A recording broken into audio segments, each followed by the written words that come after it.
Proverbs 31, a woman of valor. Eshet chayo mi yimsav v'rok mi mikra. A woman of valor who can find, she's more precious than fine pearls. Her husband trusts in her, and so he lacks nothing. She does him good, never harm, all the days of her life. She perceives that her labor is rewarding. Her candle burns on into the night. She reaches out to those in need and extends her hands to the poor. She is clothed in strength and dignity, and she faces the future cheerfully. She speaks with wisdom. The law of kindness is on her lips. Her children rise up and bless her. Her family sings her praises. Many daughters have done valiantly, but you excel them all.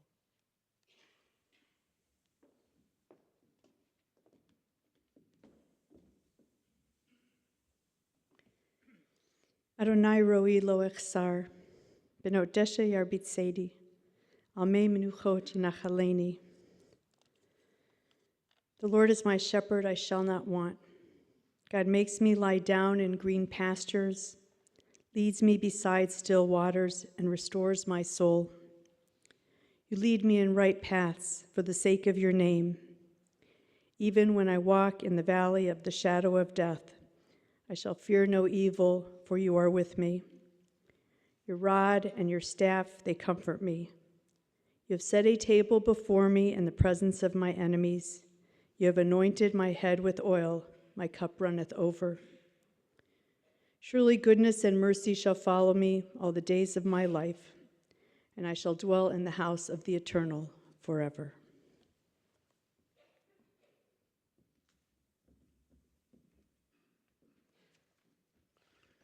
שיר למעלות, אשא עיניי אל ההרים, מאין יבוא עזרי. עזרי מעם אדוני, עושה שמיים וארץ. אל יתן למות רגליך, אל ינום שומריך. הנה לא ינום ולא ישן, שומר ישראל. אדוני שומרך, אדוני צלך על יד ימינך. יומם השמש לא יככה, וירח בלילה. אדוני ישמורך מכל רע, ישמור את נפשך. אדוני ישמור צאתך ובואך, מעתה ועד עולם.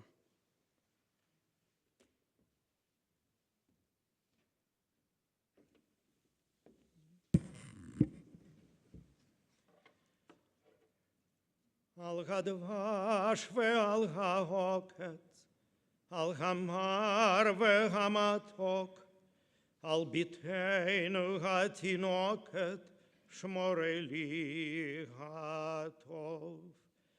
על האש המבוערת, על המים הזכים, על האיש השב הביתה, מן המרחקים. על כל אלה, על כל אלה, שמור נא לי אלי הטוב, על הדבש ועל העוקץ, על המר והמתוק, על נתקור נטוע, אל תשכח את התקווה, השיבני ואשובה, על הארץ הטובה. על כל אלה, על כל אלה, שמור נא לי אלי הטוב, על הדבש ועל העוקץ, על המר והמתוק.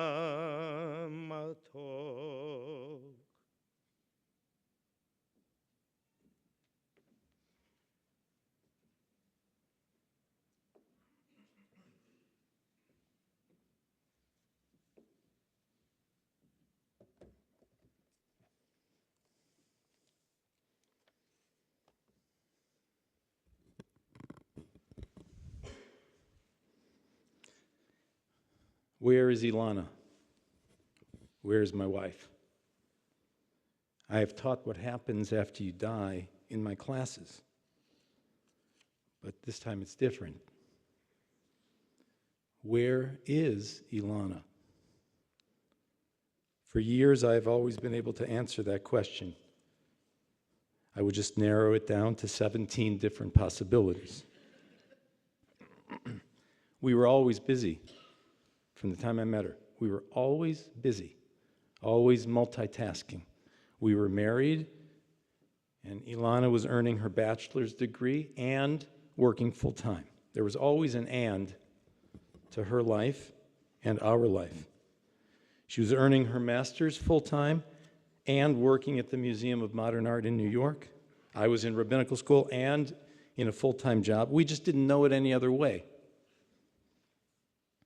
We did everything young, I guess you could say ahead of schedule, as if we were in a rush, as if we didn't have all the time in the world.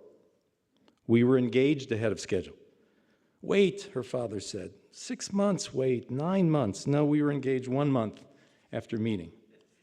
We were married ahead of schedule.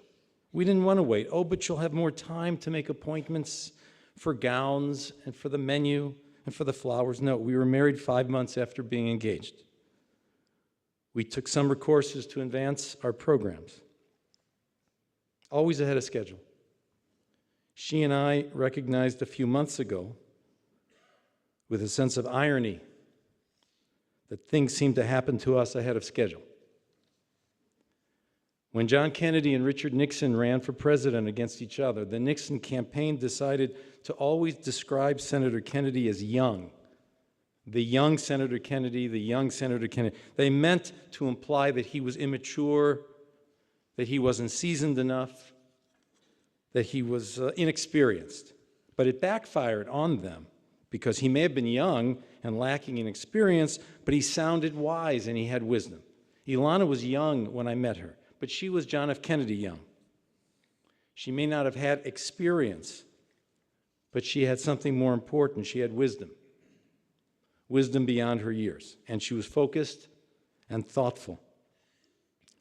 And we would go, after we got married, we would go to lectures. We'd go to hear guest speakers. Or we'd be at a dinner with a guest speaker. And Ilana would take out a notebook. She took notes on every speaker she ever went to see, even when the event was really a social event. And someone came up to give a talk for 5 minutes. There would Ilana be taking out her notebook for this particular lecture. Every word. She would have dreams at night, and she could give me full renditions of her dreams, vivid details, every detail of the dream. Listen, we all have dreams. I have a dream. You ask me about it. I say, well, I think there was a pony, an ice cream bar. I don't remember the dream. She'd give you details of every part of the dream. I met her at summer camp as staff members. We were spending time together the first week, but always within a larger group of friends. But I knew she had spent a year at a women's yeshiva, studying Talmud. I didn't know what to think about that. And frankly, I wanted to see how open-minded she was. So we agreed to meet in the camp library to study a topic of my choice, homosexuality in Jewish sources. I wanted to see what this young lady from the yeshiva would say. That was our first date in the library. I tell you, we were a wild couple. Can you tell? I think she may have thought, hey, maybe this man is gay, and he wants to tell me about it. But no, I was very much heterosexual and very much enamored with her. Ilana always carried herself with dignity, with modesty, and with poise. Whatever the issue, whatever the cause, she was passionate, but she was poised. And she was productive. She had schedules and lists and projects. What are we doing today, she would say, on an unscheduled day on the calendar. I didn't fully understand the question. I'd point to the television set. See that? See that? That's what we're doing. And she, in turn, didn't fully understand my answer. She didn't recognize television as an activity. And like everything else, we learned how to be married. You work it out. You learn from each other. I think one of the best attributes you can ever have in a partner, a spouse, is I can learn something from her. She does it differently than me. I can learn from her. I did more errands than I ever had before. I went to more museums than I ever had before.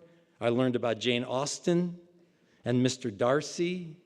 And yes, I found myself as the only male in the audience for the vagina monologues. And yes, I can say that on the bima, I want you to know. And on her end, Ilana learned that Star Trek was the greatest television show ever created, and that the 1967 St. Louis Cardinals was the best baseball team ever. And every year she'd ask me, who are we rooting for in the Super Bowl? She didn't really care, but she was ready to keep and listen to the saga of what I wanted to. Who are we rooting for? For the Buffalo Bills, you saw how that worked out, but that's what she wanted to know. We learned how to negotiate challenges in life together. She was told she couldn't transfer certain credits to her grad school. We found a way to get it done. She was told Cleveland could never have an Israel Day celebration for the whole community. She got it done. She was told that a conference for autism with educators and parents and employers wouldn't fly. You tell my wife that it couldn't get done? That was like throwing kerosene on a flame. Until the cancer, there was nothing that couldn't be analyzed, evaluated, reevaluated, and solved. I'm not sure they knew what to make of her in the hospital. She wanted all the medications written down in her logbook by the nurses next to her bed, what time it was given and at what dosage. She had lost some strength. She was doing more whispering. The nurse couldn't understand at first what she was saying. I came over, leaned over. She said then loudly to us together, I think you need a new system for the logbook. In other words, she wasn't getting what she wanted. We moved here, and immediately she loved the neighborhoods and the people. I'm from the Midwest. To me, this is a version of my own hometown. But Ilana needed to feel comfortable, and she did, after all. What's not to like, right? The beautiful community. She became a big advocate for Cleveland. And she had always been a synagogue Jew, loved going to shul with her father, who in many ways was her role model, was very close to her mother and her father. She was the rabbi's wife, but what she really was an enthusiastic Jew and a loyal Jew, attracted to Jewish study and worship and giving support to families during high and low moments of their lives because she was a loyal Jew. I would tell you what was permissible in your kitchens on Passover, and if you asked me whether I did it in my own kitchen, I'd say I'd need to take that up with Ilana. My rabbinical degree only went so far. If there were a problem, if there was something frustrating me, if I was getting fed up, I always had a one-word solution. Ilana! Only one word was needed. You've heard of Madonna and Brianna. We had Ilana. Yes, she was younger than me chronologically. And yes, I needed to remind her that Paul had a rock group before Wings.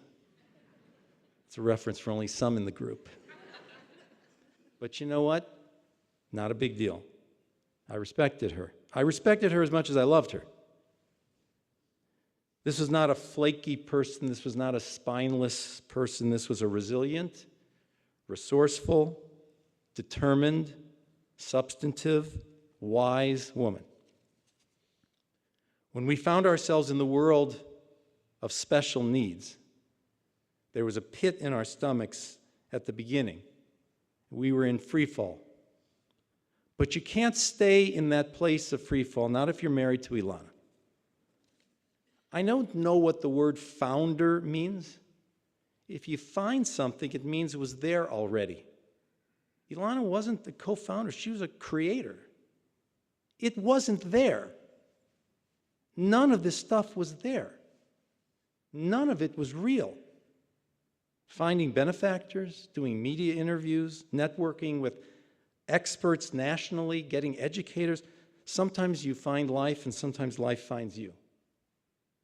Ilana took our own personal journey, connected it with the journeys of so many other families.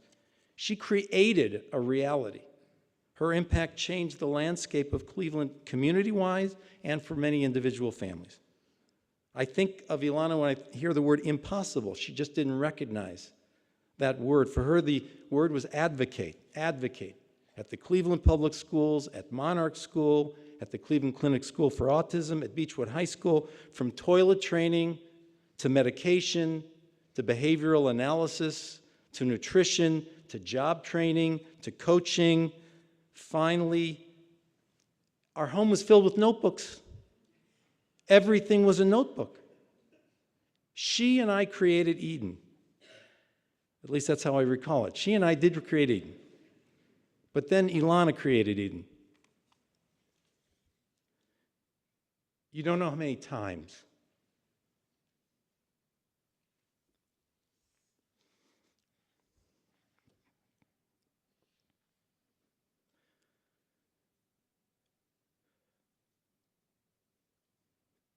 You don't know how many times in the offices of so-called experts, after telling us of all the advances in the diagnosing of autism, you don't know how many times they would then start to use institutionalizing. In this city, not that long ago. Your kids, yeah, great. Institutions, that's where they end up. And we realized that although they could tell us better and better what it is, they had no idea how to teach these kids. None. Zero. A for diagnosis, failed for how do you respond. They would actually finish interviews with us by saying, listen, if you find something that works, let us know.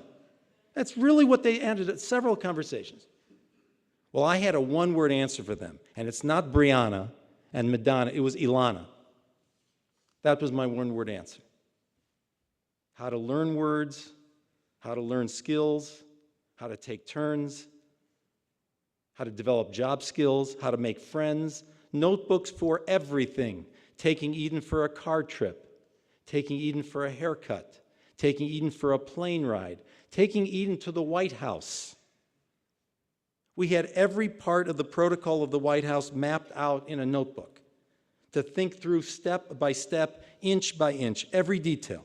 When we were leaving the White House, they wanted to hire her for the CIA. Just like a notebook for today. You think I'm running this show today? I'm running the show. I'm not running the show, not today. I'm just implementing the game plan. She worked hard, but she played hard. She wanted to have fun. She could be very animated with friends. She'd have a loud cackle of a laugh like her mother. She had such loyal friends. Such deeply committed, loyal friends.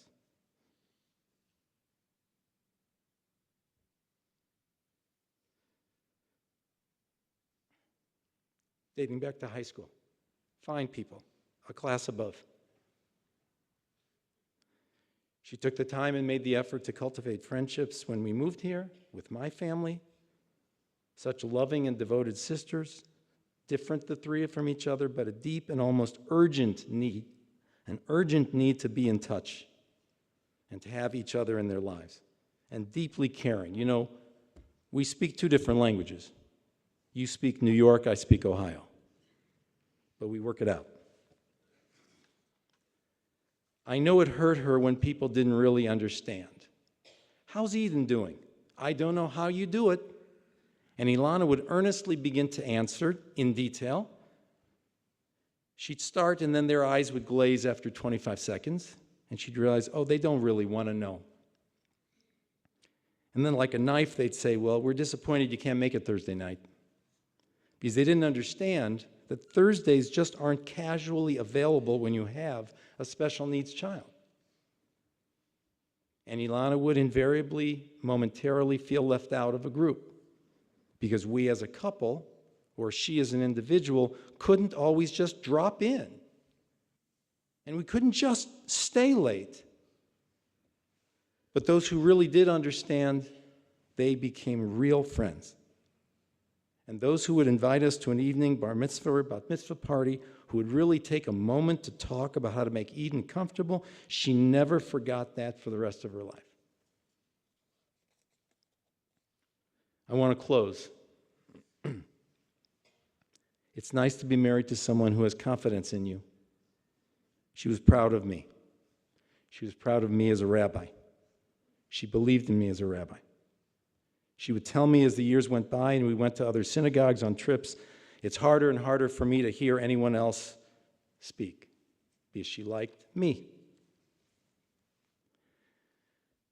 And then recently I realized that there was another rabbi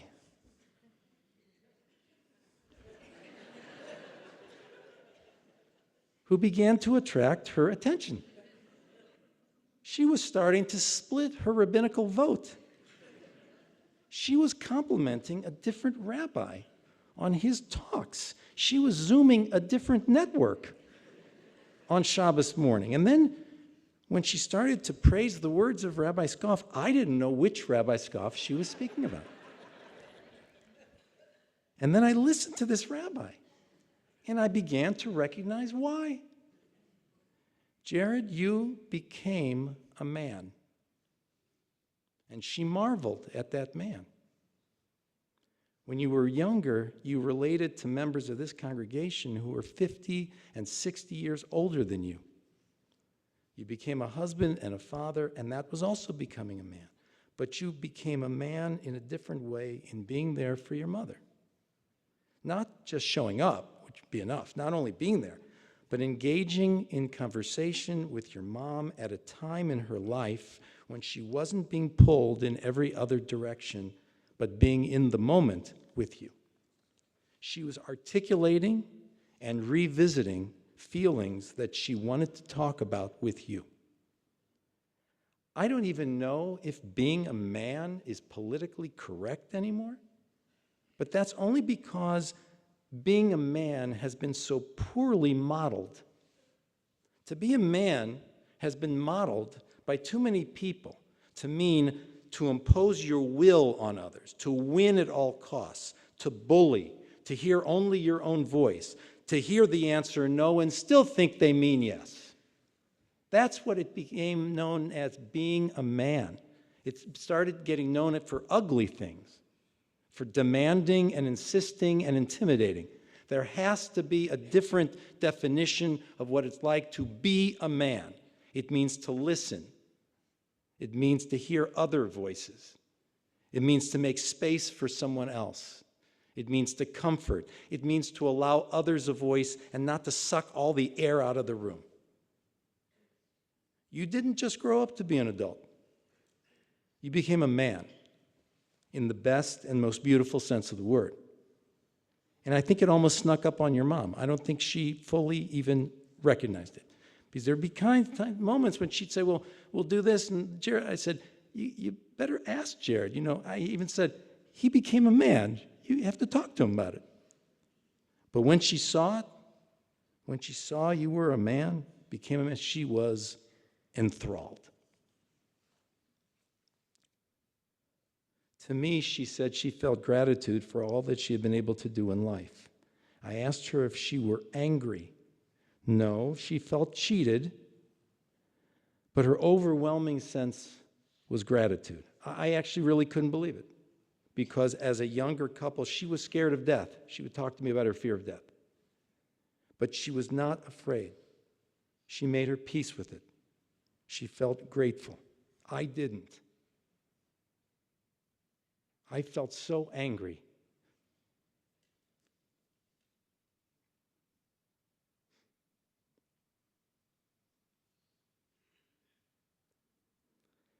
I also felt guilty for any time that I should have been at home. And in her strength, she helped me. She told me to get my tushy back on the bima. See, I can say tushy and vagina in the same eulogy. From the bima. She helped to heal me. She had great spiritual strength. So Ilana had a favorite song when I met her. I didn't like it. I hated the lyrics, and I hate them now. She liked it not for the lyrics. She said, well, as American Bandstand used to say, because they had a great beat and you could dance to it, right? But I hated the lyrics. Billy Joel. Only the good die young. I hate it. Because today it feels like it's true. I gave her a shirt a few months ago. I never told her why, but it was in response to knowing that that was her favorite song. Only the good die young. I gave her a shirt from the Broadway show Wicked. She thought it's because she likes the show. It's not why I gave it to her. I gave it to her because I felt if only the good die young, let me label Ilana as wicked on a shirt. And then maybe we could fool the angel of death. And death would skip over her. I failed. Where is Ilana? I realize it's not really a question. It's a cry. It's a cry of pain. Because you know what? It doesn't really matter where she is. The only important answer is that she's not here. And that makes this a very, very sad day. For those who sat with her when I couldn't be there, these are just marvelous human beings. Janet, who came into our home and literally saved our home life, gave us order and strength and love. So many of you that gave food and well wishes that we had no chance to respond, even for a thank you. Too much was happening. We thank you.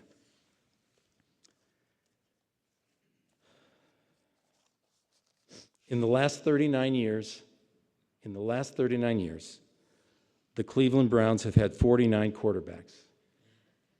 In the last 39 years, I've had only one. I've done much better than the Cleveland Browns. I've never had a losing season. Eden, come on up. Let's say something about your mom. Let's go right into the microphone. Ready? Mom died, but Mom still loves me. Mom taught me a lot. Mom taught me how to grow up. I think of Mom. I love Mom. Thanks. I'm going to ask Brendan Carla to sing.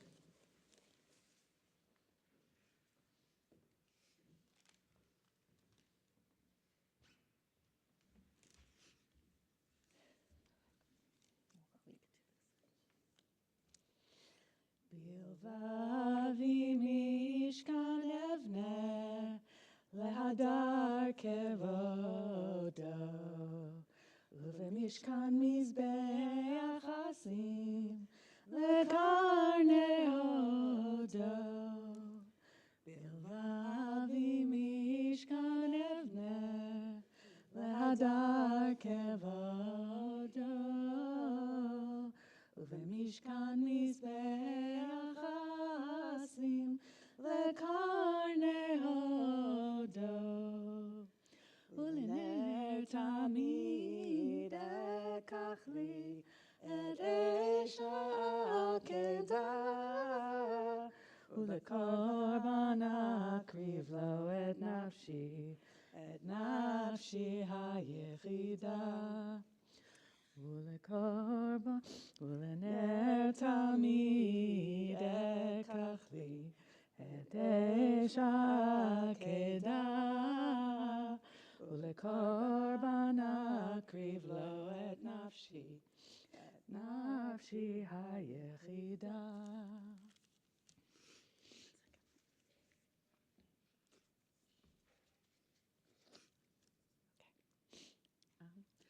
אבינו שבשמיים, צור ישראל וגואלו, ברך את מדינת ישראל, ראשית צמיחת גאולתנו. If you know it, you can join in with us, please. אבינו שבשמיים, צור ישראל וגואלו, ברך את מדינת ישראל, ראשית צמיחת גאולתנו. הגן עליה בעברת חסדך, ופרוס עליה סוכת שלומך, ושלח אורך לעמיתך, לראשיה, זרעיה ויועציה. אבינו שבשמיים, צור ישראל וגואלו, ברך את מדינת ישראל, ראשית צמיחת גאולתנו.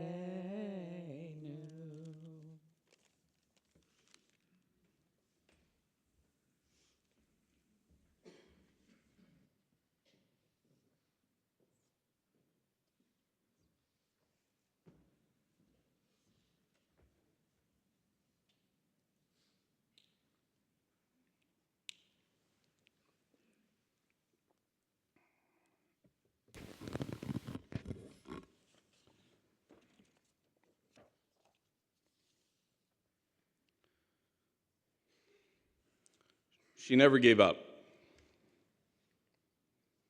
She never gave up, but she was not pushy or coercive or hard. She was successful because she brought you on her team. In her gentle, kind, earnest, polite, supportive, loving, positive, compassionate way. And you just couldn't say no to her. She had a gift for rallying people around a cause. She wanted to bring people together, and she wanted to make an impact, and she did. She did it as a kid. She started a Bikor Cholim group in high school, and after school activity, visiting sick people and cheering them up. It was an extracurricular activity. She started it. She had a great heart, and she made things happen. When she came to Cleveland, every community would celebrate Israel Independence Day on their own. The Orthodox with the Orthodox, Park Synagogue with Park Synagogue, Fairmont Temple, Oliver Shalom. They all did it separate. She said, we need a community Israel celebration. And that was it. She made it happen. And I've lived in a lot of cities, and I'm telling you to this day, there is no community that comes together like Cleveland on Yom HaAtzmaut, and that was my mom. There's a famous quote by Theodore Herzl, Im tirtzu ein zo agada. In English, it means if Ilana wills it, get the heck out of her way. Understated, persistent, loving, and she always found a way. And when the world was not accessible to Eden, when the world was not a place where Eden could thrive, my mom decided she would change the world. It was as simple as that. And she did it. She brought all of us on her team. In every school Eden went to, my mom organized friends and play dates. She trained other kids to help model social skills at Ratner, at Canterbury School, at Park, at Beechwood. She wanted Eden to learn dances for her bat mitzvah so she could do Cotton Eye Joe and the Hora and follow the dances like any other kid. So she organized lessons, and she recruited a group of kids to practice the dances with Eden. Some of them are here today. She wanted Eden to go to Camp Ramah. So as a family, we went on a road trip to every Camp Ramah in North America to find the best program for her. And she wanted Eden to have a network of support and resources as she grew up, so she created milestones. She just made it happen. Because of her sheer will, Northeast Ohio is a national hub for autism resources and the only organization of its kind that pours every dollar back to the local autistic population here in town.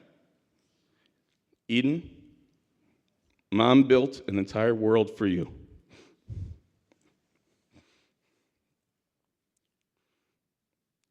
Looking at the crowd today, which is standing room only and an overflow,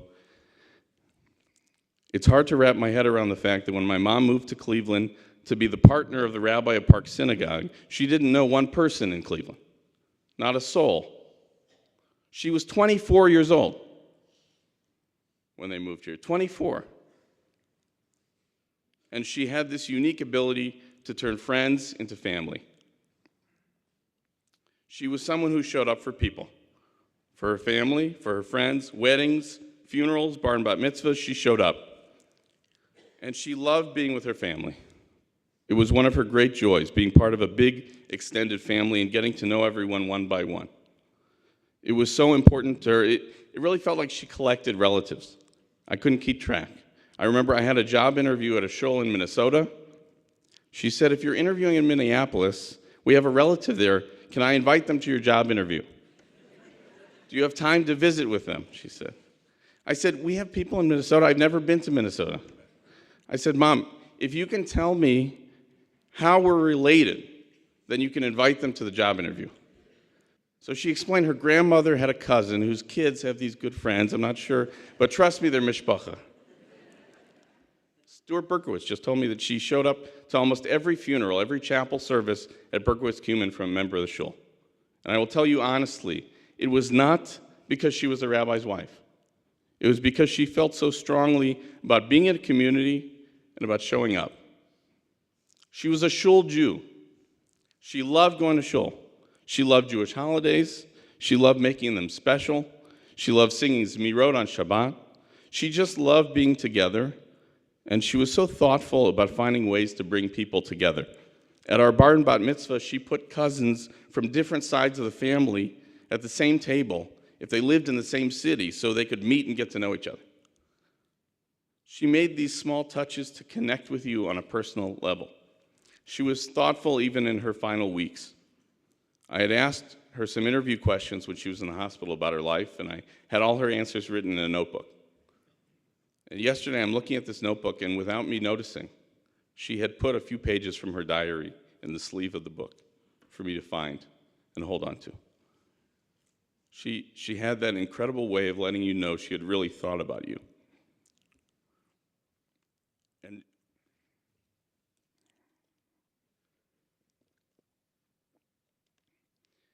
And she was just so sentimental.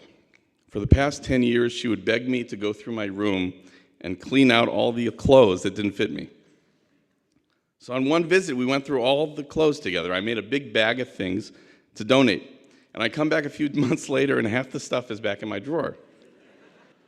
I said, Mom, what happened? She said, well, this shirt you wore on our Israel trip together, and these pants I think would look really good on Dad, and I can't throw out your shirts from Camper Amma. I'll turn them into a quilt for you. She didn't want to throw anything out, but she wanted the activity of going through it together. She was just so sentimental, and she saved everything. She saved my and Eden's clothes and toys and blankets and socks for 32 years to share it with a grandchild. And she did. Being a Safta to Ana was her greatest joy in life. It really was. And in these past few months, Ana brought her more joy than I could have ever imagined. I remember she once asked me, are you going out with anyone? I said, no. She said, okay, I want you to know, whoever you fall in love with, whoever you're attracted to, whoever you want to spend your life with, I will support you no matter what. I just want grandchildren. And I remember like it was yesterday, I said, Mom, take it easy, I'm in 3rd grade.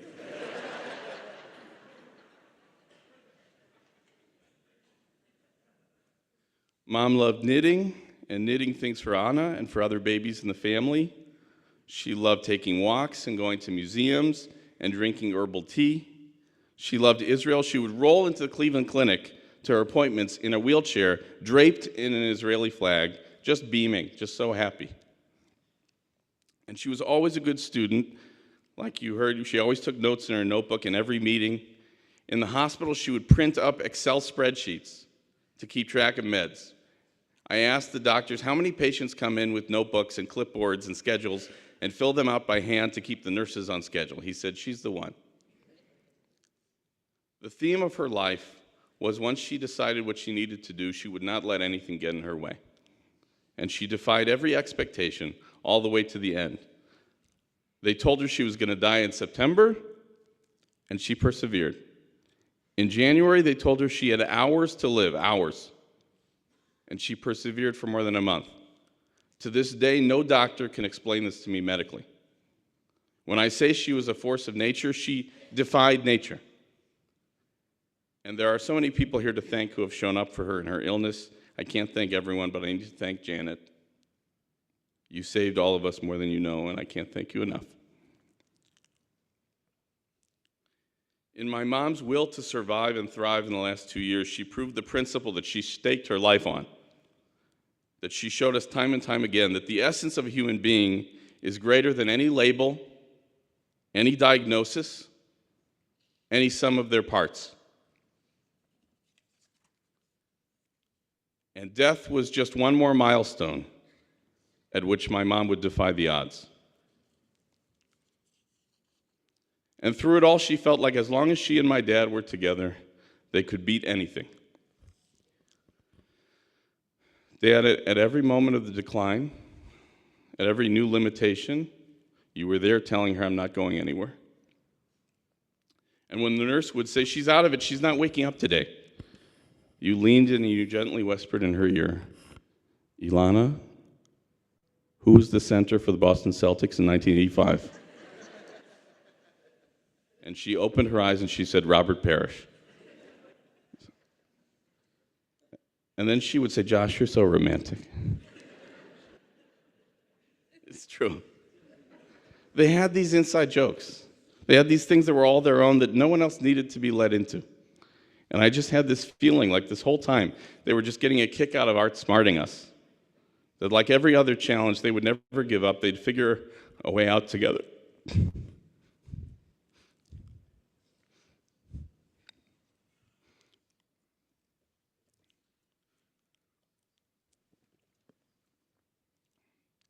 I just knew that at any moment, no matter how bad it got, if they could pause the decline at any stage, Dad, you would have been thrilled to just be together and keep on living however things were, no matter what life looked like, Dayenu. And that's true love.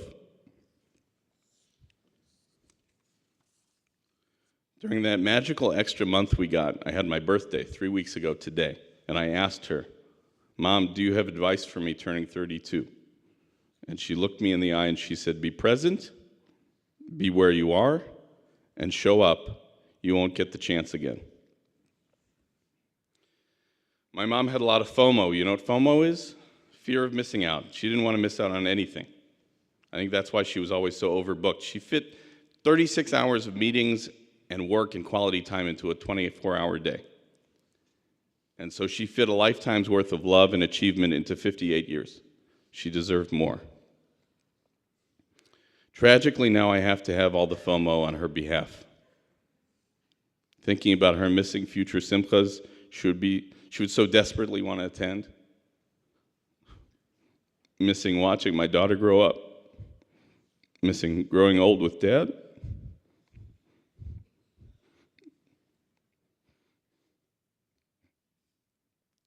Missing being able to kvel as she watched Eden continue to make her proud.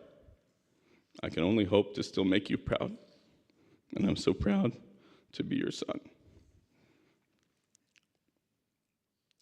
She was an unstoppable force. She was a visionary. She was an idealist, but she was also a realist. She just made her ideal into the reality. And through it all, she never stopped being adorable. Her goal in life was to make things better than she found them and to bring people together, and she died knowing she had accomplished that. I love you, Mom.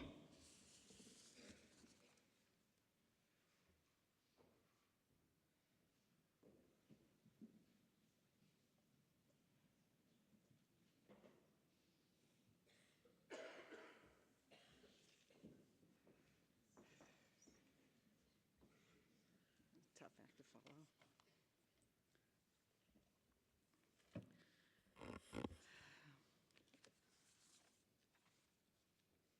My name is Sharone.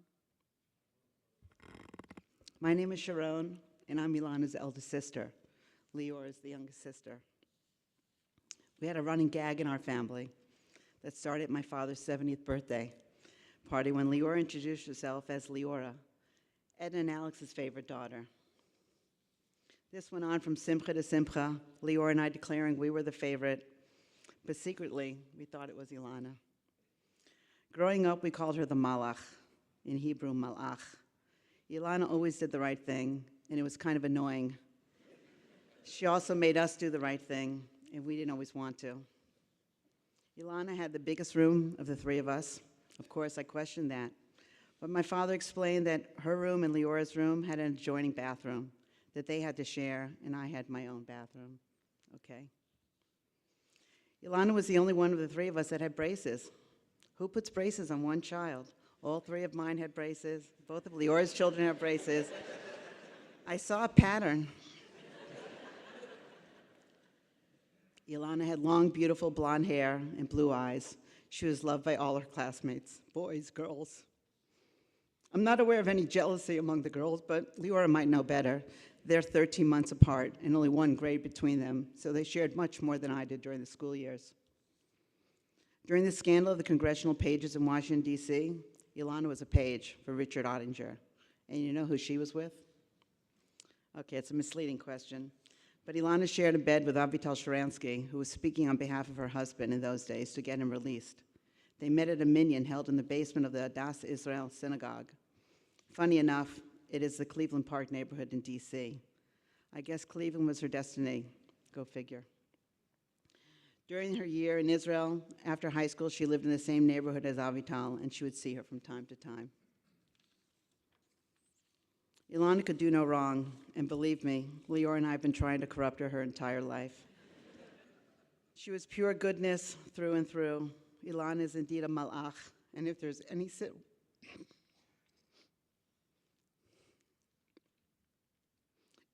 silver lining, it is that she will be reunited with our father, and they can together watch over our extended families. I want to end by reading a few lines Ilana wrote in her eulogy about my father. One of my father's favorite songs was Ala Dvash Vala Oketz, Ala Marva Matok by Naomi Shemer. It complements one of his favorite sayings, "We have a lot to be grateful for." He said that a lot this past year. Be grateful for the good things, he would say. He was always teaching, always modeling, always dedicated to doing what he felt was the right thing. He would quote sayings to us in English and Hebrew, whatever was appropriate to the situation. He had particular sayings for us. Da lifnei mi ata omed. Know before whom you stand, to remind us to be mindful of doing the right thing.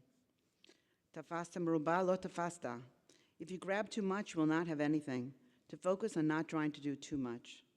The first saying is definitely Ilana. The second, she tried to do everything. She was successful in most things and produced a tremendous amount of goodness in this world, which affected many and educated others. Ilana was very much like our father, and repeating her words about him as they reference herself is like closing the circle. Yehi zichra baruch.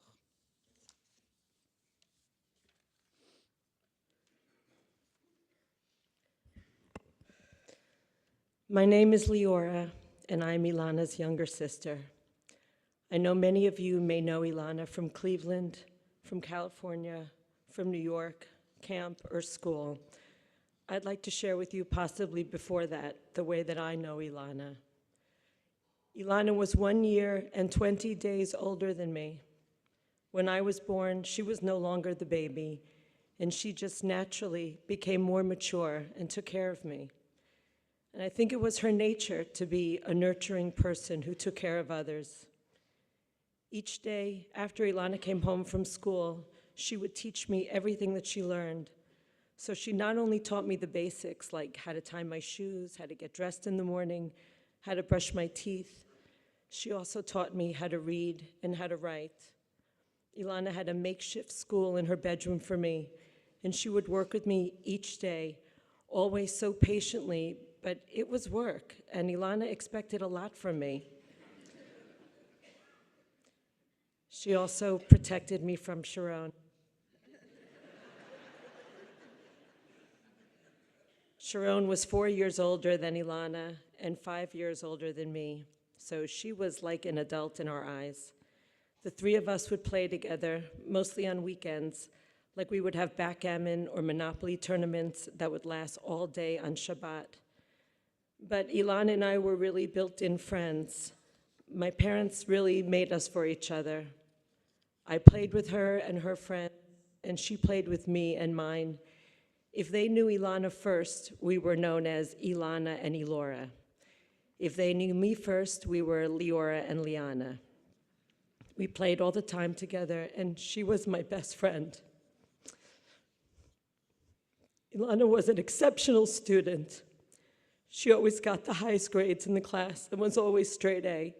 But she never showed off and she never bragged about her accomplishments. Ilana was kind to everyone. She was considerate of others. She was tall and thin with long golden blonde hair. And all the girls in school wished they could be like her. And all the boys liked her. She was just the epitome of a really nice, pretty, smart girl. And she always has been. The summer after Ilana went to study in Israel for the year, she went to work at Camp Ramah in the Poconos. And I remember she wrote me a letter, and she mentioned this guy named Josh that she liked. And she thought he liked her too, but she had heard, and these are her words, she had heard he'd gone out with a few girls, and she didn't want to be just another statistic for him.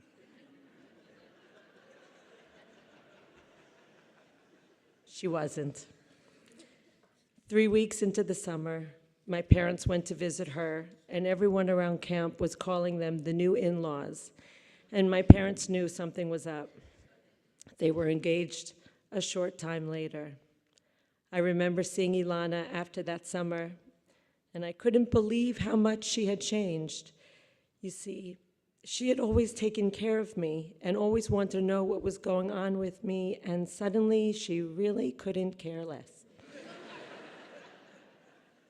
Ilana had moved the phone into her room. She was always on the phone with Josh. They got married in January, and I had a hard time at the age of 18 letting her go. But through the years, Ilana never let me go. She was always worried about me and always wanted to know that I was okay, because that's who Ilana has always been for me. She was incredibly loving, but she could be tough, and she wouldn't let me get away with any garbage. Once the three of us were all married, and with children, our relationship became what it is today. It was first based on the fact that we were sisters, but we became friends, and we fiercely loved and respected each other. We could make each other laugh, and we could hold each other until, well, when it was time for us to cry. We rallied around each other in good times and in bad. Our relationship has stayed so strong and has continued through our Sunday phone calls with the sisters and our overlapping trips when the three of us could be together, usually in Israel, but also in the States. Last year, Ilana taught us how to knit, and we all learned how to play mahjong with the help of Jared. But mostly, we would just laugh together. In the last year or so, we have been making many trips to be with Ilana in Cleveland, and she has shown us what an incredible fighter she has been and what an incredible partnership she has always had with Josh. They didn't make any decisions without talking to each other. Josh and Ilana were equally so invested in the other that it was never that one person had to change the other person's mind. Decisions came naturally through their discussions. They had such high regard for what the other person was thinking and feeling at all times. And I think that's who Josh and Ilana have always been to each other since they met in Camp Ramah. Ilana had a beautiful relationship with Jared and Eden, and now with Karen. She loved you all so much, and she would have done anything for you. You were her jewels. And Ana, she provided so much light for Ilana, especially in dark times, and how she loved playing with her and hearing Ana call her Safta. She always looked forward to spending time with Ana. Ilana had eternal patience and love that she has showered on her children throughout their lives. We've all seen it. I really don't know what a life is without my Ilana. She has always been there for me, and I'm just at a loss of how to be without her.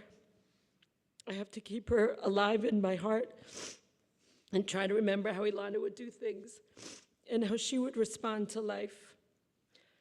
I have to remember all that she's taught me, always with a lot of love and always with patience, but she knew how to be tough too.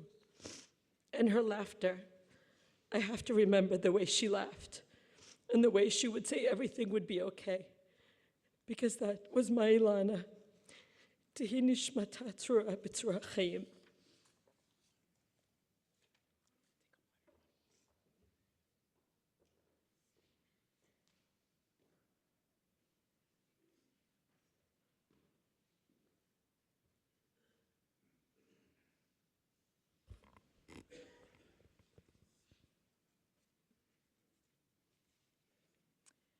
Camp Ramah in the Poconos is a special place for the Skoff family. That is where my eldest brother, Avi, met his wife, Jayne, and it is where another one of my brothers, Joshua, met his wife, Elana.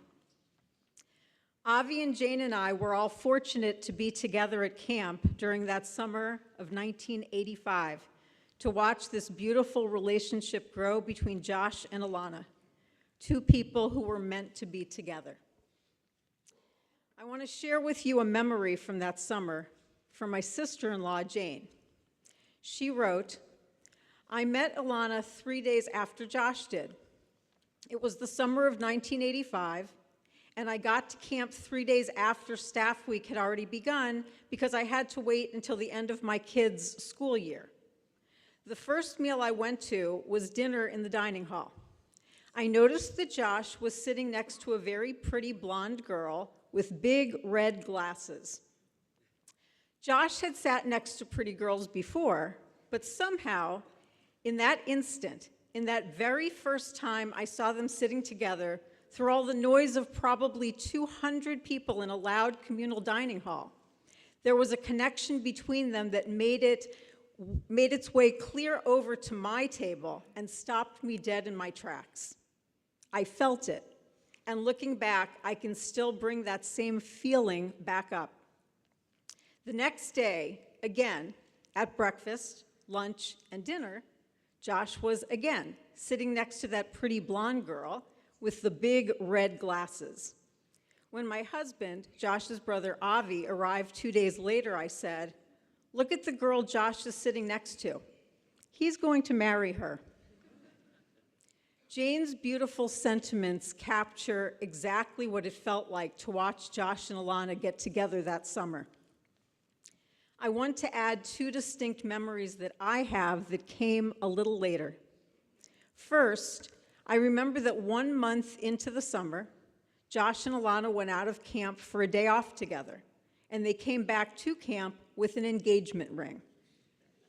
So I asked Joshua if they were really going to go ahead and publicize their engagement immediately. He laughed and said that once that ring went on, it wasn't coming off. So yes, and they did, in fact, announce it right away. Which brings me to my second distinct memory, watching Josh tell our parents from the phone at camp that he was planning to marry the 19-year-old camp counselor that he had met just 1 month earlier. After he spoke with them, I got on the phone and told them that I recognized how all of this must sound, but that they really didn't need to worry, that this was a good thing. I explained that when they meet Elana, they will understand. She is truly special, and she and Josh really belong together. In a moment, Elana became a beloved member of our family.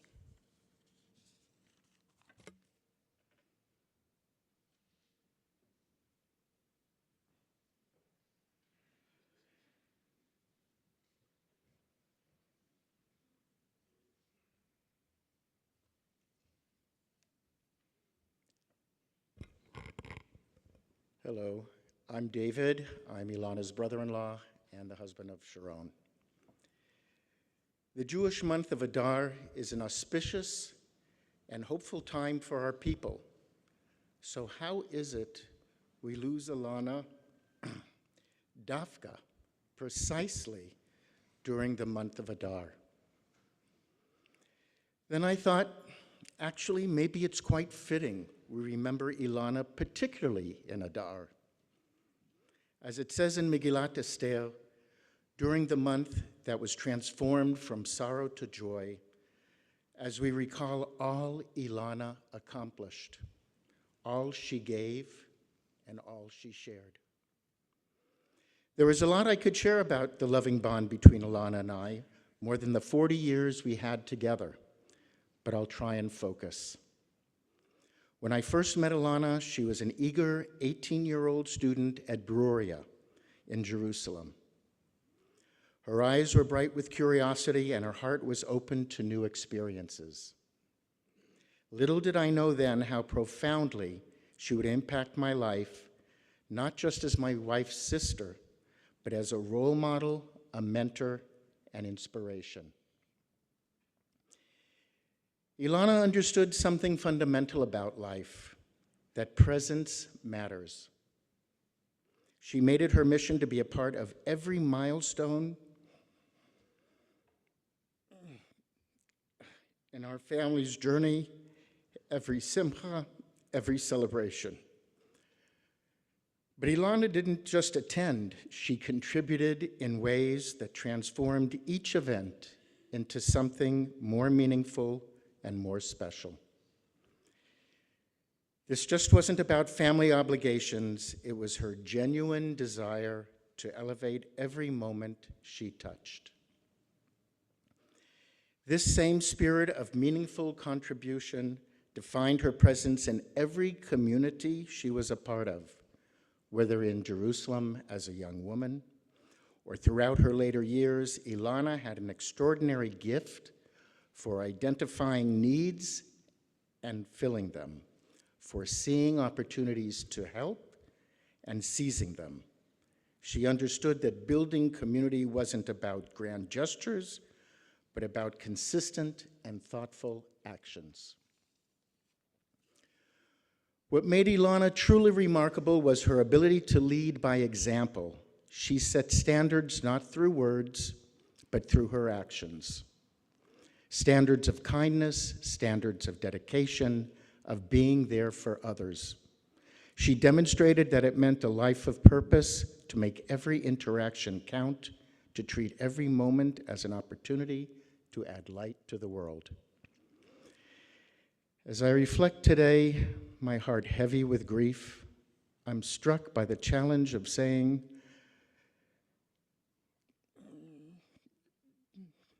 goodbye to someone who has been such a guiding light. Yet I know that Elana's influence will continue to shape my actions and choices.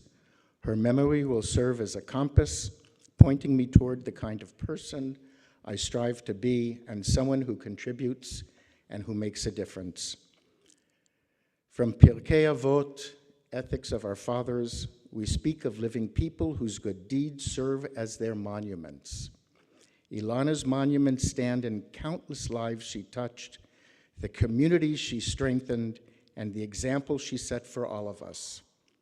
While we can no longer benefit from her physical presence, her legacy lives on in every act of kindness we perform, every time we reach out to others, and every moment we choose to make a difference. As I move forward, I make this promise: I will work to meet the high standards you set, Elana. I will strive to contribute as meaningfully as you did, to care as deeply as you did.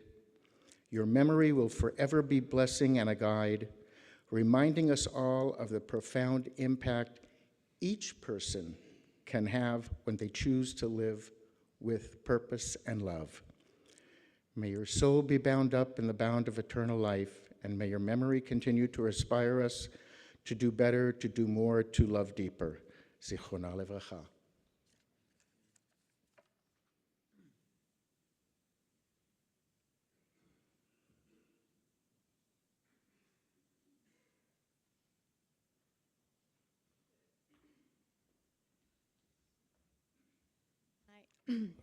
Hi, I'm the last speaker. My name is Anne, and I'm not unique in having been profoundly affected by my relationship with Elana, but I'm privileged to speak to you about it today. I met Elana 17 years ago when I started working with her daughter Eden at home. I was young, inexperienced, and not sure what I wanted to do with my life. I spent hours and hours each week with Eden and Elana.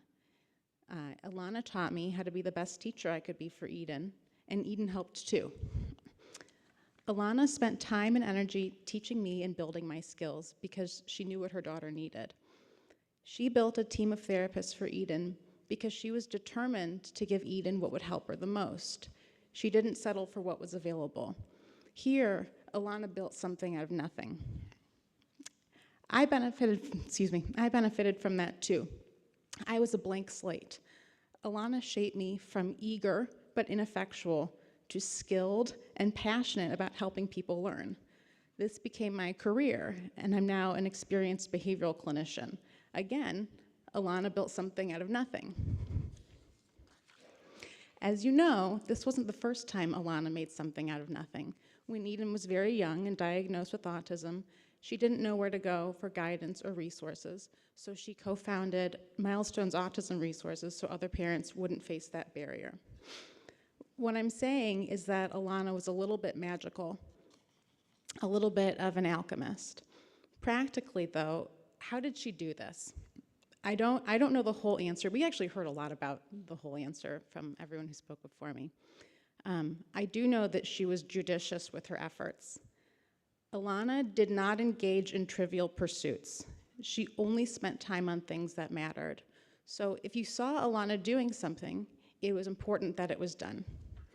Some of those things were learning about how to help Eden, being active and influential in her community, and spending time with her family. It was obvious how important family and community were to Elana. She wanted Eden to have those things too, and she wanted my help to make sure that Eden could have them. I want to tell you about one of my favorite memories with Elana, and it's an Eden memory too, of course. Eden famously doesn't love babies, and babies are everywhere. There have been lots of iterations of Eden's action plan for encountering babies in the wild. But her most current plan for a crying baby has been to express concern and politely excuse herself, and she does this expertly. We worked on it everywhere, at the synagogue, at the library, at the pool, and eventually this became personal for me. I had a baby, and I wanted Eden to like my special baby. So we made a plan, and it was go time. I bring my fresh new baby to the house, and we're all sitting on the couch. First, Elana, the expert, oohed and ahed over the baby, holding him in her arms. Then Elana sat with Eden, helping her hold my baby, speaking softly to them both. My heart was full. And then we set tiny little dime-sized York peppermint patties on his knee and showed her, look, Isaac brought something for you. Eden was hesitant at first, but then she took the treats from Isaac, saying, thank you, Isaac, each time. She stuck around. She smiled at him tentatively for a picture. Next, Eden was ready to be an aunt, and this was when she met the right baby for her. Jared and Karen had a beautiful daughter named Ana, and every time they visited or Eden and her parents went to see them, Elana would text photos and play-by-plays of Eden's skilled aunting. Things like Eden pushing a stroller, Eden and Elana giving Ana a bottle, Eden and Ana sitting in right-sized chairs for them regarding each other, or videos of their back-and-forth conversations. But here's the difference. In these pictures, Eden was at ease. She was able to enjoy Ana because she loved Ana. Elana was so proud to show how much Eden cared for sweet Ana, and she knew I would feel proud too because we worked on it together. Elana never stopped working to make a world for her family that was rich and full of love. She lived a real-life version of being the change you want to see in the world. Elana showed me how to drive toward what is important to me with love and patience and persistence. She showed me how to love deeply and with my actions. She showed me how to live my values and be present. I take these gifts with me as I raise my own family. I love Elana, I admire Elana, and I'm in awe of Elana. Thank you, Elana, for everything.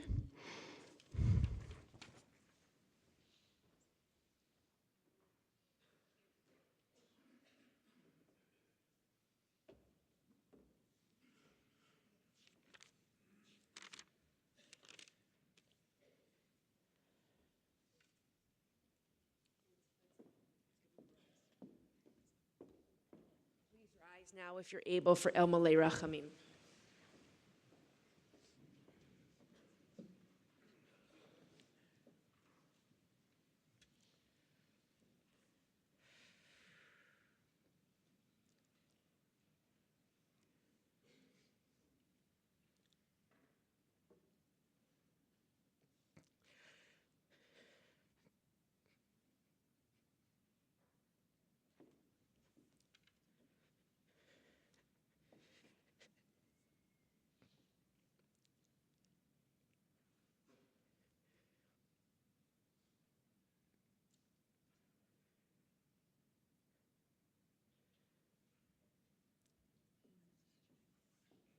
El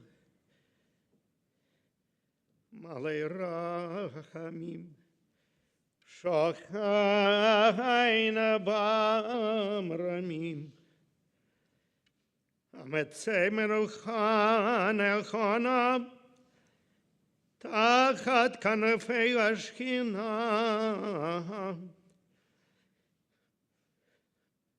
B'mahalot Kadoshim Adgorim כזוהר גרקי המסגירים את נשמת אילנה בת אליהו ועדנה שהלכה לעולמה בגן עדן תחי מנוחתה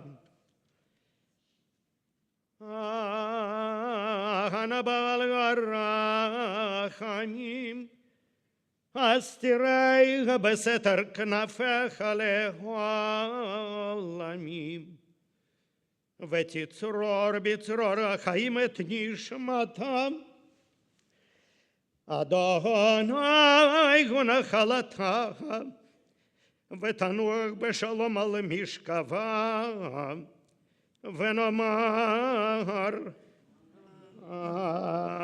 אמן. Everybody. We'll now be moving by processional to the burial spot, and after the burial, we'll return here. The visitation will begin immediately following the return from the burial, and then we will receive people here until 7 p.m. Condolences, of course, to my family on this loss. We're going to ask that everyone remain in their seats for another few moments. The pallbearers, however, should now come forward.